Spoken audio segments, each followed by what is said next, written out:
शुरुआत में जब दुनिया बिल्कुल नई थी, ईडन नाम का एक खूबसूरत बगीचा था।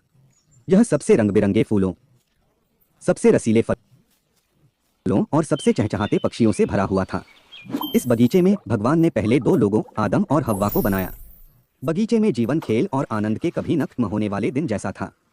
आदम और हव्वा ने इस अद्भुत जगह की खोज की, जानवरों के साथ बातें की, शानदार पेड़ों की छाया के नीचे आराम किया और बगीचे में अनगिनत पेड़ों के बीच सबसे मीठे फलों का आनंद लिया। अच्छे और बुरे के ज्ञान का पेड़ बाहर खड़ा था। परमेश्वर ने आदम और हव्वा को केवल एक ही नियम दिया था, इस पेड़ का फल मत खाओ। लेकिन जिज्ञासा एक शक्तिशाली चीज है। एक दिन एक डरपोक सांप हव्वा के पास आया। यह एक आकर्षक विचार फुसफुसाया, फल खाओ और तुम भगवान के समान बुद्धिमान हो जाओगे। आपको अच्छे और बुरे के बीच का अंतर पता चल जाएगा।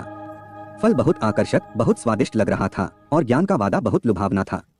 ईव ने हाथ बढ़ाया, फल उठाया और काट लिया। उसने कुछ एडम को दिया, जिसने भी खाया। लेकिन जैसे ही उन्होंने फल का स्वाद चखा, उनकी आंखें एक ऐसे तरीके से खुल गईं जिसकी उन्होंने उम्मीद नहीं की थी।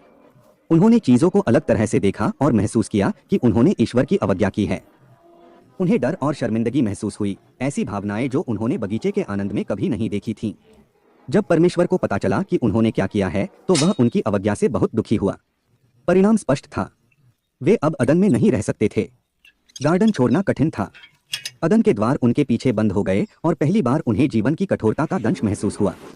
ईडन के बाहर दुनिया उबड़-खाबड़ और जंगली थी।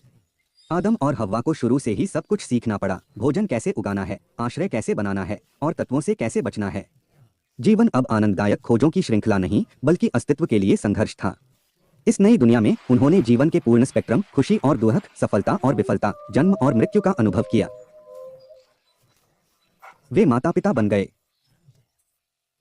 ऐसे बच्चों का पालन पोषण करना जिनका आगे चलकर पूरे देश में अपना परिवार फैलेगा। अपनी यात्रा के माध्यम से एडम और ईव ने अपनी ताकत और लचीलेपन की खोज की। उन्होंने बढ़ती बुद्धिमत्ता के साथ प्रत्येक चुनौती का सामना किया, अनुकूलन करना सीखा, अधिक गहराई से प्यार करना और जीवन के क्षणभंगुर क्षणों को संजोना सीखा। उन्होंने अपने बच्चों को ईडन की कहानियां, अच्छे विकल्प चुनने और अपने कार्यों के परिणामों के साथ जीने का महत्व सिखाया। देखने के लिए धन्यवाद। अगले साहसिक कार्य में मिलते हैं।